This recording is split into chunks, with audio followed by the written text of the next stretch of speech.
ज्ञानतिमिरन्धस्य ज्ञानञ्जनशलाकया चक्षुरुन्मीलितं येन तस्मै श्रीगुरुवे नमः। नमः विष्णुपादाय तीर्थपथप्रदर्शिने श्रीमति भक्तिसम्पत्तीर्थगोस्वामीति नामिने वाञ्छाकल्पतरुभ्यश्च कृपासिन्धुभ्यैव च पतितानां पावनेभ्यो वैष्णवेभ्यो नमो नमः। गुरुवे गौरचन्द्राय राधिकाय तदालये कृष्णाय कृष्णभक्ताय तद्भक्ताय नमो नमः। श्री कृष्ण चैतन्य प्रभु नित्यानंद श्री अद्वैत गदाधर शिवासादि श्री गौरभक्तवृंद। हरे कृष्णा कृष्णा कृष्णा हरे हरे, हरे राम राम राम हरे हरे। हरे कृष्णा। ज्येष्ठ मास के शुक्ल पक्ष की जो पूर्णिमा तिथि है वह दिन बहुत ही विशेष है, क्योंकि उस दिन जगन्नाथ जी का प्राकट्य दिवस है और इसीलिए उस प्राकट्य दिवस के अवसर पर जगन्नाथ जी का बहुत ही भव्य अभिषेक होता है।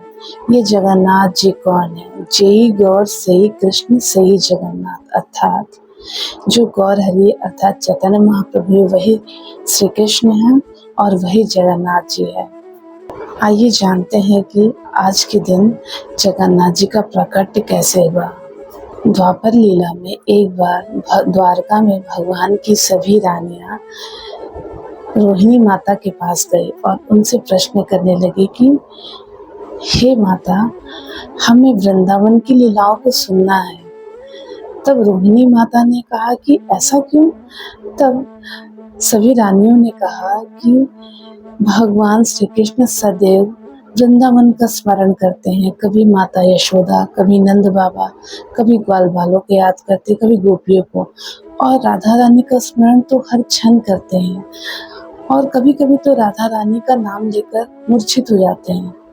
ऐसा क्या है उस व्रज में, ये हम जानना चाहते हैं।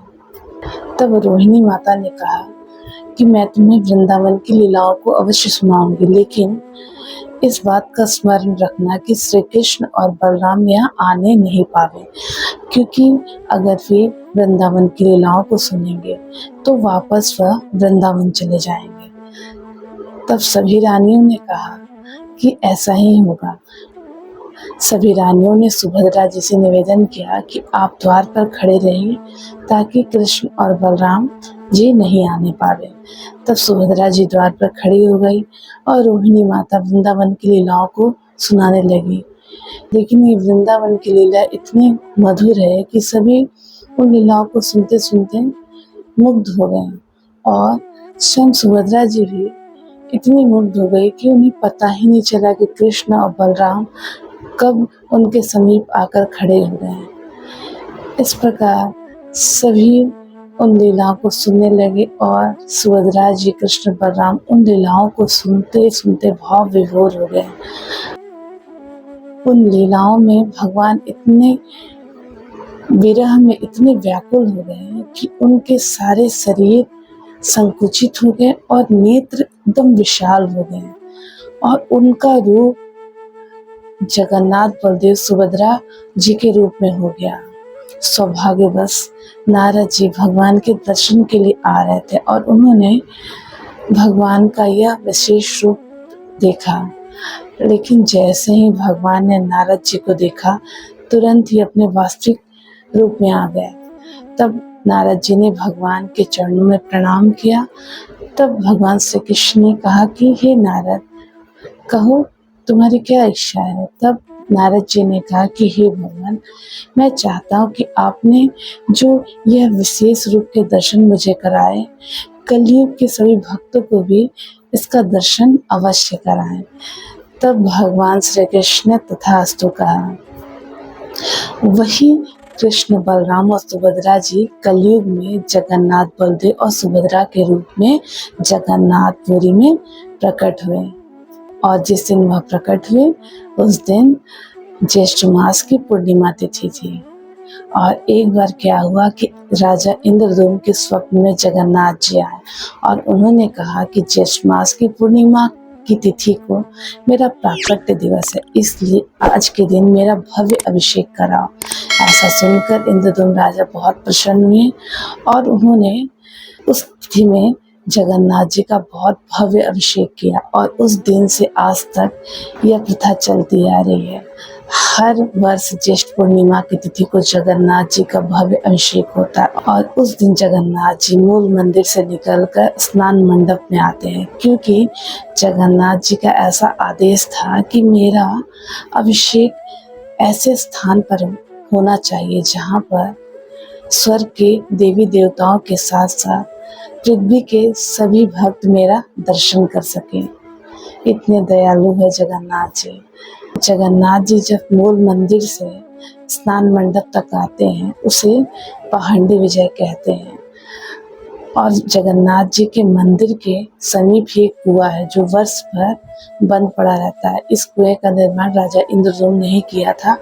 उस कुएं में पूर्णिमा के एक दिन पहले सभी तीर्थों का जल प्रवेश करता है, इसलिए एक दिन पहले उस कुएं की सफाई की जाती है और उसके बाद उस पे 108 घड़े भरे जाते हैं और उन 108 घड़ों में सुगंधित जल, कर्पूर, चंदन डाले जाते हैं और श्रीफल से उन्हें ढक दिया जाता है। और पूर्णिमा की तिथि में उन 108 घड़ों के जल से ही जगन्नाथ जी का भव्य अभिषेक होता है, जिसका दर्शन सभी भक्त करते हैं। और जीवन में हर किसी को एक बार जगन्नाथ जी के स्नान का दर्शन तो अवश्य करना चाहिए। और जगन्नाथ जी के स्नान के बाद उनको ज्वर हो जाता है, इसलिए जगन्नाथ जी 15 दिनों तक दर्शन नहीं देते हैं और अंतःपुर में रहते हैं। और उस दौरान उन्हें जड़ी बूटी और काढ़ा दिया जाता है ताकि उनका ज्वर ठीक हो सके। एक कारण यह भी है कि इन 15 दिनों में जगन्नाथ जी लक्ष्मी जी के साथ रहते हैं और उनसे आदेश लेते हैं कि वे रथ यात्रा में नगर भ्रमण के लिए निकल सके। और जगन्नाथ जी के स्नान के बाद संध्या में जगन्नाथ जी गजानंद वेश धारण करते हैं। और इसकी भी कथा कुछ इस प्रकार से है कि गणपति भट्ट नामक एक भक्त थे जो परब्रह्म के उपासक थे और उन्होंने ऐसा सुना था कि परब्रह्म के दर्शन होने से व्यक्ति को मोक्ष मिल जाता है। और परब्रह्म जगन्नाथपुरी में रहते हैं, इसीलिए उन्होंने विचार किया कि मैं भी अवश्य परब्रह्म के दर्शन करूंगा।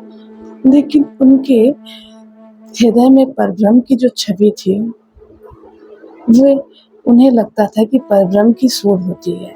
इस प्रकार वे अति प्रसन्न होकर जगन्नाथपुरी की ओर चल दिए। और जब जगन्नाथपुरी में जिस दिन पहुंचे उस दिन स्नान पूर्णिमा की तिथि थी। और इस प्रकार जब उन्होंने जगन्नाथ जी के दर्शन किए तो वे विशेष प्रसन्न नहीं हुए, क्योंकि उन्हें जगन्नाथ जी की सूढ़ नहीं दिखी। और दूसरी बात यह थी कि वहाँ पर जो भी भक्त थे वे जगन्नाथ जी के दर्शन कर वापस अपने घर जा रहे थे। तब उन्होंने कहा कि अगर ये परब्रह्म होते तो सब इनके दर्शन करके वापस क्यों लौटते। इस प्रकार वे दुखी होकर वापस अपने घर को जाने लगे।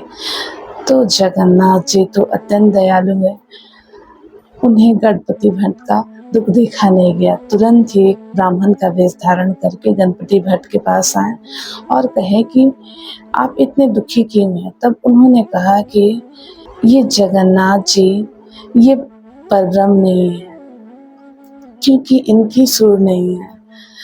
तब उन ब्राह्मण ने कहा कि आपने सही से दर्शन नहीं किया, आप वापस जाके उनके दर्शन कीजिए।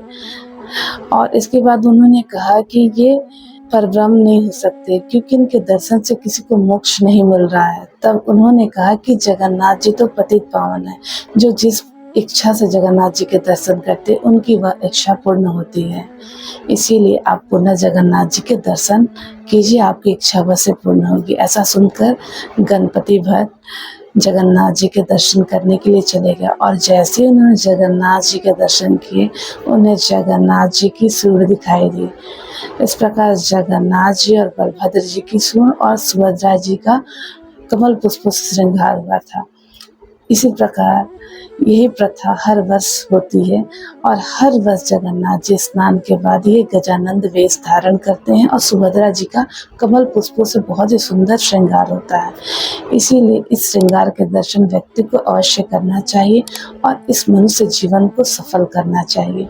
हरे कृष्णा।